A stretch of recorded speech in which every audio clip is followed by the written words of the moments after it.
Hey everybody, Mr. Flavorsmith here, and today I'd like to talk to you about how to control your temperatures on a Weber 22-inch kettle. And this works for any one of the Weber kettles, using your top vent and your bottom vent to control the amount of oxygen flow that goes over your bed of coals that will increase or decrease your heat temperature very accurately. And how we do that? We do it with a very basic modification you should do to every single Weber kettle that you get right away. Without doing this, you're going to have a hard time of controlling your temperature. So let's get into that right now. All right, so if you've been following along on the channel at all, you've seen me use this 22-inch Weber kettle. It's a master touch on this aftermarket cart. And what allows me to control the temperatures really precisely is all done. Well, it starts down here on our bottom vent. And what I've done is I've created these different marks here. So this right here, it's unmarked, but I know that this hole means that this is closed completely. And then I've gone through and adjusted it to where that little dot that's right there is actually my quarter mark. So I know that my bottom vent is a quarter of the way open. And then this one right here, this upside down T mark, I know that that's my halfway open. And then all the way over here, I know that this mark right here with the arrow that connects to the end of this arrow right here means that my bottom vent is fully all the way open. And these are the three adjustments I use depending on what I'm cooking and what temperature I'm after. If I want to get this thing cranking super hot, I put it right here and then I keep my top vent open all the way. But if I'm looking for a medium heat, I close it to right there and that's my halfway open. But if I'm doing like really low and slow, 220 or to like 275, I keep the bottom vent at a quarter of the way open. So I'm going to show you right now how to mark these the proper way. And this is something that everybody should do on every single Weber kettle that they end up getting that has this bottom vent control area. All right, so here we go. We have a 22-inch Weber kettle. This is one of the more premium models because it does have that catch bucket for the ashes on the bottom there, and it allows us to really easily adjust our bottom vent. And the top vent, it's the same with a lot of the other ones as well. But this is your top vent if you're not familiar with the Weber kettle. And this is fully open right here. This is halfway. This is about a quarter. Most of the time I run this fully open and I do a lot of my adjustments from down below, my major adjustments. And then I'll do my fine tuning adjustments to this top vent right here if I need to cut the temperature down a little bit. Let's get to the markings right now. Okay, so on this model, the hood actually has a hook and you can hook it right to the edge of the kettle just like that. Or you can put it on the handle, but that's the best way to do it. And we're just gonna take out the grill grate. And then right here, this is your ash grate that sits right on top of those four little pegs right there. And we're gonna take that out. These are your little vents, your little vent shutters, wings, flaps. I'm not sure what you're gonna call them. Someone can correct me on that. And then that's what it looks like when it's 100% closed. This is what it looks like when it's about a quarter of the way open. And I do most of my smoking with my bottom vent at a quarter of the way open. This is limiting the amount of oxygen that's coming up from the bottom, hitting that bed of coals and creating that heat source, okay? Because with the oxygen over the coals, the hotter it'll get. Cut down that oxygen and you'll be able to sustain a very low temperature for a long period of time. If you need a little more heat and you find, oh my gosh, I'm getting below my temperature. And remember, these things take about 15 minutes. So like every 15 minutes, every time you make an adjustment to one of your vents, give it about 15 minutes for that to really set in. And then after 15 minutes, you usually know what temperature you're at. So if you need to increase your temperature, you might need to open your top vent a little bit. If your top vent is fully all the way open and you still need a little more temperature, then you're gonna probably just need to increase your bottom vent. And I've found that quarter increments seem to be the best. Anything in between that, it's not really needed. And so, like I said, this is at the quarter of the way, okay? And then over right about here is what I call halfway. And then obviously right here, this is fully all the way open.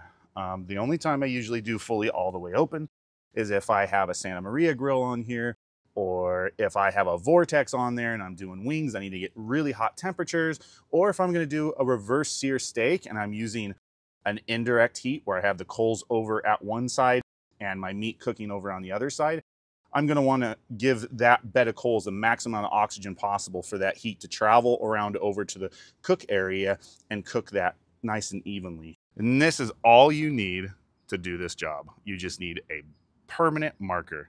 Use the color of your choice. For me, black shows up good, so we're using black. But hey, use red, use black, whatever you want. All right, so first things first, position number 1, this is going to be the fully open position. So now let's go below and mark that fully open position. All right, fully open. So what I'm going to do is I'm going to do a little mark right below, just like this. I'm going to move it over.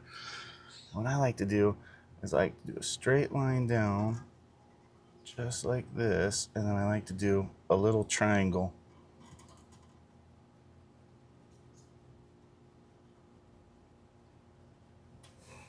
And that's my fully open right there. All right, let's go back up top and check for our halfway mark.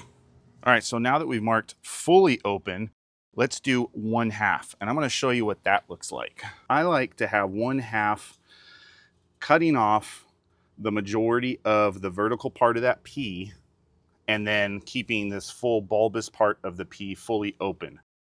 Now, each one of your wings here might not be completely perfectly spaced out. So what you're gonna wanna do is you're gonna wanna take an average of like the positioning on the majority of everything. So some of these might be really closed off and some of them might be open.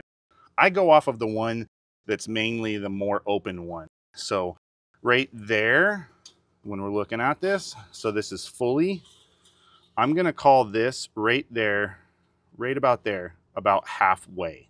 And we're gonna mark that on the bottom now. Okay, keeping its position, I'm just gonna come in and do a little mark right below it. I'm gonna move it out of the way. And I'm just gonna do a straight line, not as long as my last one, but I'm just gonna do a straight, thick line where that mark was at, okay? And I'm not gonna include the triangle on it. And that just shows me that that's the halfway mark. All right. Now let's go back up top. Let's adjust it to 1/4 of the way open, and then we'll mark that as well. All right, so the current position it's in right now is 1/4 of the way open, showing the full bulbous part of the pea and a partial of the vertical down part of that pea, the slit opened up. Now we're gonna change it to 1/4 of the way open. And I like to completely cut off, so I'm completely cutting off the vertical. And I'm going off of this one because, like I said, all of these might not be square, might not be the equal distance from one another. So some of your holes might be a little bit more open than other. So I'm gonna go off of the hole that's the most open, which is this one. And I'm gonna make sure I cut off all of the vertical, keeping just the bulbous part open, and that's it. Right there, that is 1/4 of the way open. So now we'll mark it down below. Okay, it's sitting at 1/4 of the way open. And we're gonna mark right below it, just a little mark. Move that out of the way. And it's just off center from that circle. So I'm gonna make just a circle. I use the circle to mark my 1/4 of the way open, believe it or not, just the bulbous part. That way I know now everything's adjusted. This is fully open. This is 1/2 way open. And this is 1/4 of the way open. And then this is fully closed. It's very important to do this. We need to get this done because every grill that you get will, once you assemble it, will be just a little bit different from the other one. So once it's fully assembled, make sure you come down here, you check it all out, you mark your spots, you open your vents. This is a game changer. This is what you need, everybody needs to do to be consistent and accurate on their cooking. All right, now let's just assemble everything. Put our charcoal grill grate on, put our grill grate back, hood on, and we are ready to go. I hope you found value to this video and that awesome little modification that I am sure will change your grilling game. And if you did, please do me a huge favor and like and subscribe. It allows me to produce more content like this that'll help you out in the future, hopefully. All right, so now that I've shown you my little trick for marking my adjustments for my air vent on the bottom, I have a 2x1 B&B briquette snake in here. And what I'm gonna do is I'm gonna put a couple different temperature probes throughout this grill, and we're gonna see just what these adjustments do in real time. So let's get to that now. Let's light up the snake. All right.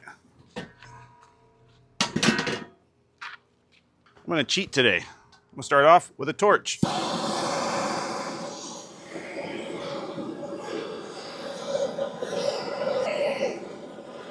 All right, those are going. Let's get a grill grate back on. We're gonna put in some of our temperature probe, and I'm just using a very, very affordable wireless temperature probe system that I got from Amazon for like 50 bucks. This is we'll turn this on. So this is the transmitter. So this is what the probes will actually attach to. This right here. And then this is the receiver. I'll turn the receiver on. There we go. And we're gonna put 2 temperature probes in here, and I'm gonna put them one right in the middle. So we'll put that right in the middle, and we're gonna have it to where the heat area that is reading right here. We're gonna stick probe number 1 right there, and we'll make that probe number 1, okay? And then we will take probe number 2, and we will put it a little bit further back. Put it right about here. And that'll be probe number 2. And so that'll be on this side. So we've got our red probe number 1 all the way to the far left, and our blue probe number 2 all the way to the far right. Put the hood back on. We are going to have our vent away from the heat source, the snake over here, and we're going to open this up fully, okay? Then we're going to come down to our bottom vent, and we are going to open that to full capacity as well, all right? And what I'm looking for is right now, probe number 1, right in the center, is reading 142 degrees Fahrenheit. And probe number 2, over to the right, up against the edge here, is reading 129 degrees Fahrenheit. What I'm looking for is for one of these probes to hit about 250 degrees, and more than likely it's going to be that center probe. Once that center probe hits somewhere around 250, 275, then I will then close the bottom vent to 1/4 of the way, and we're going to try and see if it can sustain anywhere from, say, 220 to 250. So we're going to come back in 15 minutes from now. It is currently 11:45, so we will be back at 12 o'clock to see where our temperatures are at. All right, so we're 15 minutes into this, and our center probe is sitting at 237 degrees Fahrenheit, and the probe closest to the vent over here is sitting at 234 degrees Fahrenheit. We have our top vent fully open, as you can see, and let's cruise over and check out what our bottom vent looks like. All right, and our bottom vent, as you can see, it's fully open as well. All right, so we're just gonna keep it at that because I'm kind of shooting for 250 degrees Fahrenheit. That's what I'd like to see, and see if we can hold it at 250 degrees Fahrenheit or just under that, something under 250 degrees. So we'll check back in another 15 minutes at 12:15 p.m. All right, so at 22 minutes into closing the hood, our center probe is at 257 degrees Fahrenheit, and the one closest to the right, closest to us, underneath the top vent, is at 253. So now what I'm going to do is I'm going to adjust the bottom vent. So now let's take our bottom vent, and as you can see, it's at the full open mark, and let's push it all the way to, I want a sustained temperature, so I'm going to keep it at, I just adjusted it to the 1/4 of the way open area, and that's that point right here. Here's our halfway point, and here's our 1/4 of the way open point. So now the bottom vent is a 1/4 of the way open, and our top vent is fully open. So now let's see what that does in the next 15 minutes. Right now, it's currently sitting at 261 degrees Fahrenheit and 255. So in this center, it's 261. Let's come back in 15 minutes. Okay, so another 15 minutes have passed since our last check-in, and our temperature, now remember, our bottom vent is a 1/4 of the way open and our top vent is fully open. The temperature has continued to rise and is now at 288 degrees Fahrenheit grill surface temperature in the center, and 291 actually closer to us. So that means the heat is coming up and it's flowing very fast. So now that we have that bottom vent that's at a 1/4 of the way open, and this one's fully the way open, we're now going to adjust the top vent to where it's just a 1/4 of the way open. And what that's going to do is that's going to limit the airflow coming in through the bottom vent and exiting out of the top. And by slowing down the oxygen that's getting to those coals, it's going to just kind of lower that temperature. The fuel or the coal will not burn as fast and as hot. So we're going to check back. We're at 289 degrees center temperature. We have a 291 Fahrenheit center and a 291 off to the side. So both of them are reading 291. We'll come back in 15 minutes and see where it's at that point. Okay, so it took about 20 minutes for the temperature to come back down from its peak at about 291 degrees Fahrenheit. So it's steadily coming down now. We're at 262 degrees Fahrenheit in the center, and closer to the edge, we're at 255 degrees, so the closest to us. Now, you got to take this into consideration as well. We have no cooking products on there at all. There's no meat at all. And because of that, we're going to have really hot temperatures. When you add meat to it, it's more mass. So the mass will help stabilize the temperature and make it to where you won't get this huge increase in temperature if your vents are properly adjusted. Remember, our bottom vent is a quarter of the way open and our top vent is a quarter of the way open. If you want it to come down even quicker, you can close the top and the bottom vents for just a few minutes to eliminate all the oxygen inside that chamber, and that will decrease the temperature to your desired 250 degrees, maybe even lower to 225. But with this system and the grill surface being right here, about 250 is usually the lowest I've been able to get it. Now I'm going to show you the way I like to actually smoke all my meats and everything. I take it one step further and I put an extension ring on here. That gets my grill surface even further away from my bed of coals and allows me to get a lower cooking temperature. So we're going to do that right now. I'll show you what that looks like. So we're going to remove the lid. Those are going to be really hot. Now that we've opened the lid, we're introducing more oxygen into the system, so it's going to heat back up. But let me show you what I do.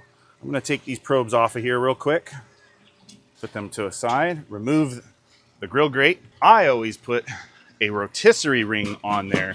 It extends my cook surface. Then I put my grill grate up top here. Now I've just increased the distance between the heat source, which is the bed of coals we have, and the grill surface. This now allows me to get a much cooler or a much lower temperature right here, okay? But I take that even one step further. In order to really get that 220 degree temperature, this is what I do. I take a vortex and I invert it right like that. Then I take a 20-inch carbon steel pan and I put it right like that up against there. I take a water pan and I fill it up and I move this as my coals burn. I might need to just move it just a little bit within, say, 8 hours of the day. Then I put the rotisserie extension back on. This is an only fire rotisserie extension and it allows me to plug up all the holes. Now what we have here is we have the heat being deflected by what I call is our diffuser, our heat diffuser, which is this big pan.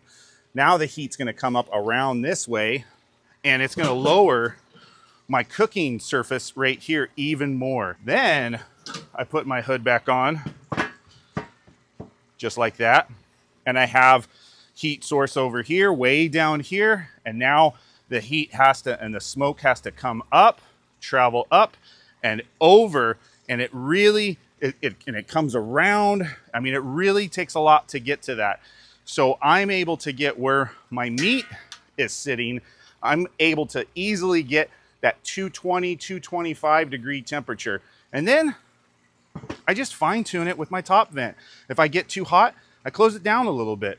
If I get a little too cold, I open that vent back up just a little bit, keeping the bottom vent at a quarter of the way open. That's how I get my low and slow temperatures. I also highly suggest getting an infrared heat gun. This is going to allow you to shoot on the side and see exactly where your temperature is at. So if you have high temperature, you can read exactly where your coals are at on your snake. So the hot spot is exactly where the coals are at. And right now it's about, let's see, right here, we're fluctuating, it's cooling off, it's getting warmer. So right about here is where our snake is at, right there. That's where the burn's at. We've still got many hours it can go. Very cool little tool to have. All right, so between having a wireless thermometer system that allows you to monitor the inner temperature of your meats as well as the ambient temperature within that cook chamber area on your grill surface area, and then also having an infrared heat gun, you're able to really see where your temperatures are at. And then you're able to make your adjustments via your top and your bottom vent very easily. And as long as you're limiting the amount of oxygen that's going into there and you're able to control it really accurately, you're gonna be able to control your temperatures. And each and every cook you have is gonna be a complete success. Like I said, I also like to elevate my cooking surface away from the heat source as best as possible. So that little addition I did is something that I do all the time, but you don't need it. You just need to really pay attention. These are the items you need to have to be able to pay attention to what your heat is actually doing and the oxygen levels and everything. If you found any value out of this content, please do me a huge favor, like and subscribe to the channel. It really helps me produce more value content like this for you in the future. And until next time, get out, start grilling, and live a life of flavor.